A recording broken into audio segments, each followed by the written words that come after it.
Hello fellow YouTubers and welcome to the channel. Some big Facebook news ahead of their showcase Connect 8 on the 20th of October. They're rebranding! I posted up on my community page on what people thought the new name will be, and I must say my subs knocked it out of the park. My most popular idea was Mark is watching, with over 70% of the vote. Turner23 suggested Facey McBookface. Brandsy Gaming came up with Zuck Me. But my all-time favourite was Carl Sanders and his twist on a popular meme with "All your face, I belong to us." Pure genius, mate. You win the internet.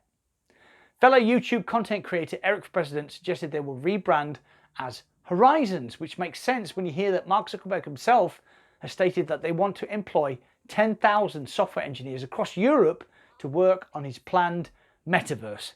If you don't know what a metaverse is, go read Ernest Cline's groundbreaking book, Ready Player One. The book, mind, not the film. The film is shit. Andrew Bosworth, the new president of Facebook Reality Labs, teased a new small form factor headset on Twitter, probably in direct response to the HTC Flow announcement. Then the Zuckmeister himself posted a picture of a prototype headset, this one with a stated retina level display, which is frankly amazing. Maybe we'll see more at Connect 8 on the 28th of October. Resident Evil 4 is in my top 3 greatest flat screen games that I've ever played.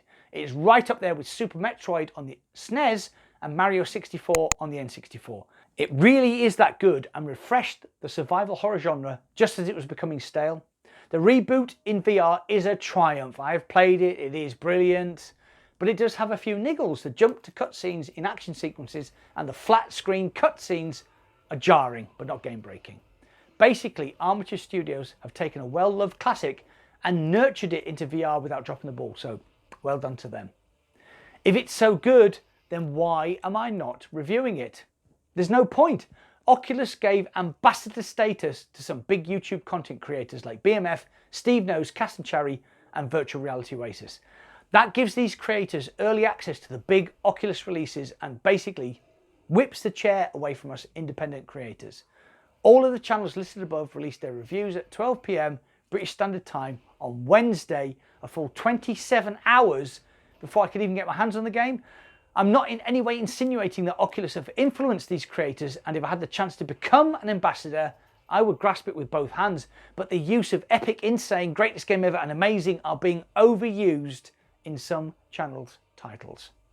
Better stop calling them shambassadors then, or Oculus will never come knocking. Anyway, Resident Evil 4 is out now for Oculus Quest 2 and it's freaking good, so go buy it. High-spec PC VR headset maker Varjo have revealed their newest headset and it's a beast, a costly, powerful beast, coming in at $1,990. Wow. Oh, and that doesn't include base stations or controllers. They are gambling that if you're willing to fork out that kind of money, you are a VR enthusiast and you will already be in possession of these items. Pretty big ask. So what do you get for your $2,000? Well, you get industry-leading micro LED panels coming in at a whopping 2880 by 2720 per eye resolution, 90 Hz refresh rate, and a 115-degree field of view. It also weighs 100 grams less than a Valve Index at 717 grams. So far so met, but this is where it gets interesting. The package also includes automatic IPD adjustment, which is in the much more expensive business-focused XR3 and VR3 headsets. For me though, the eye tracking and subsequent foveated rendering are the most interesting pieces of the package. With foveated rendering, you only render the part of the screen that the eye is looking at, thus reducing the strain on your GPU. Still, Varjo are recommending that your PC has a 4-core CPU and at least a 2080 or 3070 GPU or equivalent. That's a lot of tech and an awful lot of money to fork out, but like I said, the headset is aimed at the enthusiast end of the market. Maybe if you win the lottery or my favourite Bermuda-based subscriber wants to sail on over in his yacht and buy me one. How do you think, Norman? I think it's great that we are finally seeing eye tracking and foveated rendering creep into consumer VR, as this technology is definitely the future, but at that price currently it's just out of my, and I'm guessing a lot of other people's reach. Plus, in Upload VR's review they did mention an immersion breaking bug involving the micro LED panels, but Varjo did assure Jamie Feetham, the reviewer, that this is a software issue and will be resolved before any consumers get their hands on the headset. The Varjo Aero is available for pre-order now, so you better get that kidney sold. What do you think? Would you pay $2,000 just for a headset with no controllers or base station? What do you think Facebook are going to rebrand themselves at? You know the drill. Get involved and comment down below. Well, that's it for today. Thanks for watching. I'll see you on the other side.